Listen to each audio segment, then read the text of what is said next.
So what is social entrepreneurship? It's a question I'm asked often and one I'm expected to have an answer for as I work here at the Gordon Institute of Business Science in social entrepreneurship. But my answer is long and rambling, and I notice people looking at their watches and hightailing it to the exit signs halfway through. And this was the motivation behind writing the book, is to really get an understanding as to what social entrepreneurship is in South Africa, to transform it from this intangible concept into a noun, something you can see, feel, and touch. I'd like to share a story with you, and it's a story of Ashley. Ashley's my guy at the traffic light, at the robot. Ash and I chat on my commute home from work, and I give Ashley money when I have it. But then, understanding some of the theories of development, I know that a predictable source of income is one of the best ways you can enable someone to take that first step up, out of their circumstances. And so I started to give Ash a regular amount of money every Monday. But it was in writing the book that I realized I was answering a lot of the questions I had, but I wasn't actually leaving completely fulfilled because I was being left with more questions. And the big question that was sitting with me was, who is benefiting from this relationship between Ashley and I? Because sure, Ash gets money, and I'm sure he can go and afford a box of cigarettes if that's what he wants to buy. But I would drive away every time with a deep sense of goodwill, a deep confidence in my humanity, a quiet knowledge that I am a good person.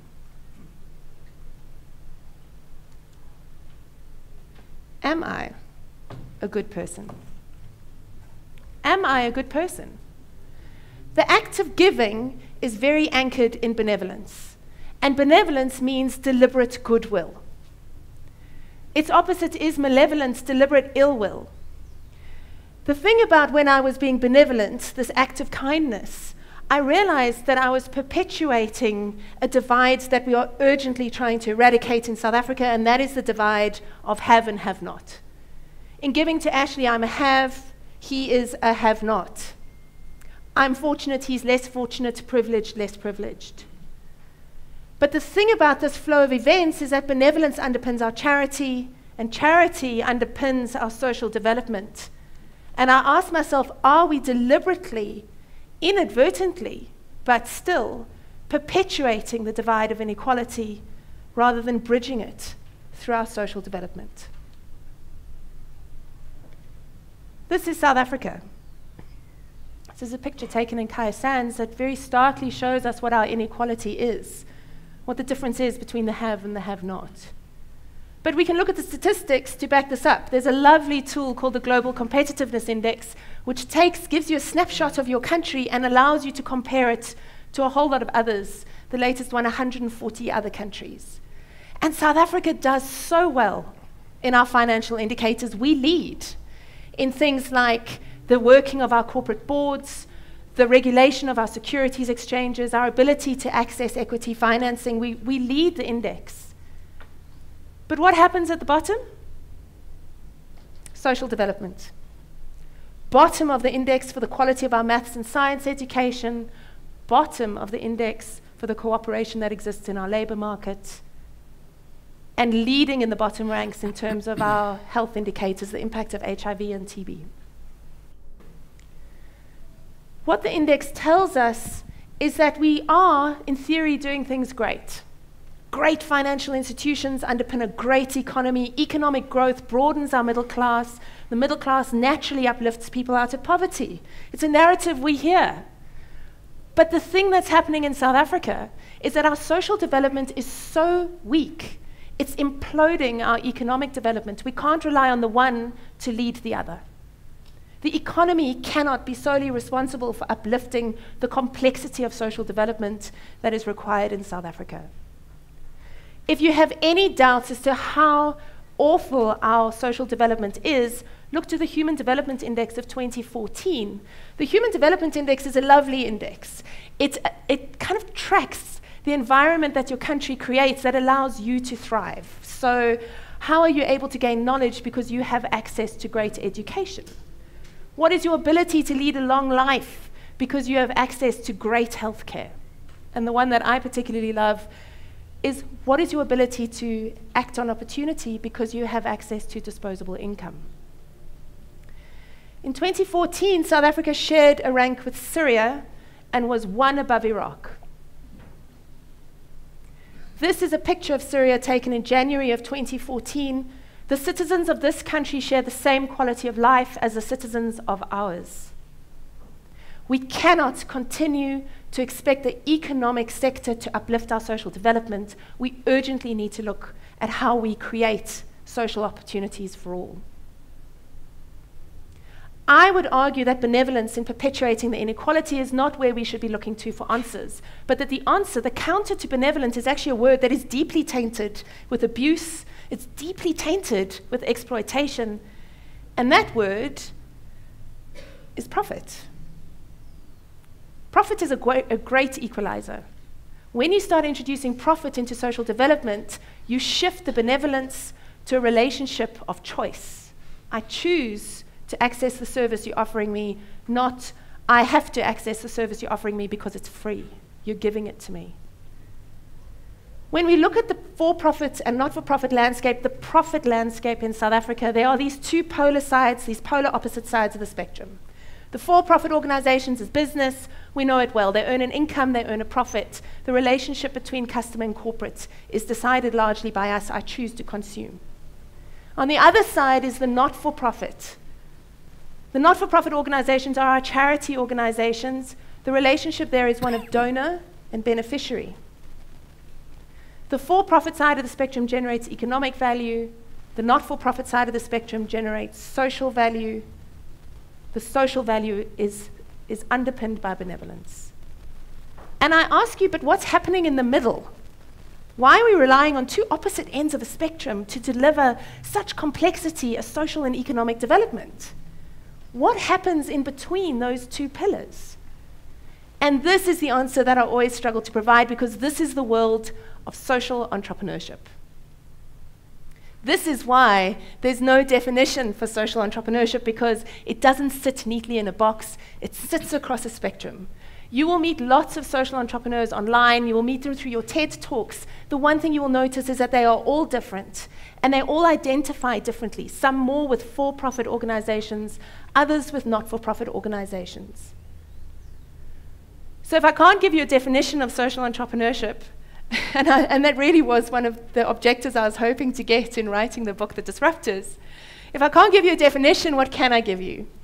So I have three lessons, not four, three, that really I found the enlightening side of this journey into understanding this complexity of social enterprise.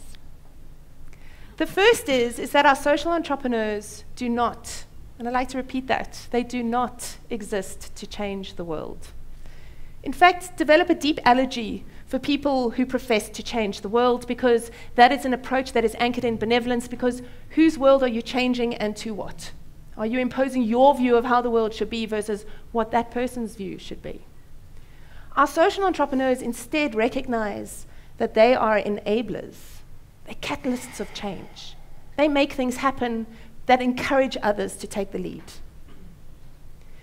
The second is really an answer to a question that I'm often asked in the classroom, which is, well, how much should a social entrepreneur earn? If you're going to introduce profit into the equation, then it's endless. Should a social entrepreneur be able to afford a Ferrari, drive a Ferrari, a helicopter, a yacht? And again, if we're going to start looking at what happens in the middle of the spectrum, we need to reframe our questions, because they don't stay the same. Our social entrepreneurs are not driven by the financial rewards of consumerism. Yes, of course, they want to send their kids to good schools. They want to be able to travel and afford a decent life. But they are not motivated by excess, and they have a deep sense of value. And they see success in both social and economic rewards, in social and economic change. The last point is really an observation that I've picked up over a fair amount of time at trying to understand this crazy world of social entrepreneurship. And that is, I really believe our social entrepreneurs are our super entrepreneurs. As the global economy continues to be constrained, and looks like it will be constrained for a very long time, it's our social entrepreneurs that we can learn from. Because let's be honest, These are folk who deliver goods and services in highly constrained markets. They are, after all, the people who are taking the best that business has to offer, its focus on accountability, its focus on profit, and balancing that with the best that civil society has to offer, its focus on social value and being able to operate in complex environments. Social entrepreneurs operate in places where business just does not even see because they don't see opportunity. There is so much that we can learn from them about thriving in constraint. And also about where do we see opportunity. Because where many people see negativity, those indicators on health, our indicators on education, our social entrepreneurs actually see opportunity. They see opportunity not purely in how much money can I make, but in what is the social value that I can deliver if I act on this opportunity. So they are the folk who see those health indicators on the Global Competitiveness Index and say, you know what? I'm going to set up a low-cost, high-quality, highly accessible clinic in communities where people struggle to access healthcare. They're the folk who are shifting that serious statistic. 2 myths about social entrepreneurship. The first is that social entrepreneurs run very small, survivalist organizations that are very driven by them. This is not the case. Our social enterprises are often large, they're often global, and you will meet different people who run organizations with a global footprint and multi-million rand, multi-million dollar budgets. The second is that social entrepreneurship is not new. This is something that we seem to have stumbled across. We seem to think it's this new, amazing thing. It's not new. We kind of forgot about it in the 70s when we started to focus on big business and big society. We look no further than an organization like Unilever, which started off as Lever Brothers. But the founder was sitting watching women washing clothes in a stream. It was cold, it's miserable, it's in the UK. And he was, what can I do to improve the lives of these women? And being a chemist, he came up with the concept of lathering soap, and that is Sunlight Soap. Sunlight Soap being the cornerstone of the Unilever empire today. The opportunity is spotted in the society by looking at how we interact with each other differently. The second example is just a lovely story that I enjoyed, but this is from the 1790s, where 2 Scottish clergymen were appalled by the destitution that their colleagues found themselves in. So when clergy died, their families were left destitute because women weren't allowed to work. They couldn't earn. And so families would end up on the streets. So Webster and Wallace, who apparently loved a good glass of wine, and I imagine a lot of this happened in the pub, sat down and they worked out a fund that the clergy could contribute to during their lifetimes that would pay out on their death. Does this sound familiar? This is insurance. The start of the massive insurance industry sits in how people are viewing their world. It's also not a Western or European concept. We look no further than our stokvels and our cooperatives to see how communities band together to generate social and economic profit for themselves. These are the principles of social entrepreneurship.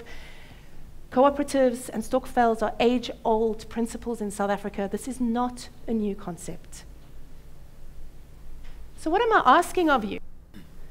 Am I asking you to stop giving? I'm not asking you to stop giving to charity any more than I'm asking you to stop shopping at your local for-profit. You need the opposite ends of the spectrum to anchor the work in social and economic change. But what I am asking is that we start exploring this middle, because this is the disruption. We currently regard our social entrepreneurs as disruptors, but the only reason that they're disruptive is because we don't see this middle as existing. Let's turn them into a norm. One of the first things that we can do is to recognize social enterprises as organizations, as they've done in the UK and the US. Because if we want to fast-track change in South Africa, if we really want to accelerate our social development, if we want to accelerate our economic development, stop that quiet implosion of the two as they continue to pull each other apart, we need to focus on the middle. So the question I'm leaving you with is not what is social entrepreneurship. It's rather, what is it that we can do to encourage social entrepreneurship in South Africa, to make it thrive, so that we can fast-track and accelerate our social, and our economic change. Thank you.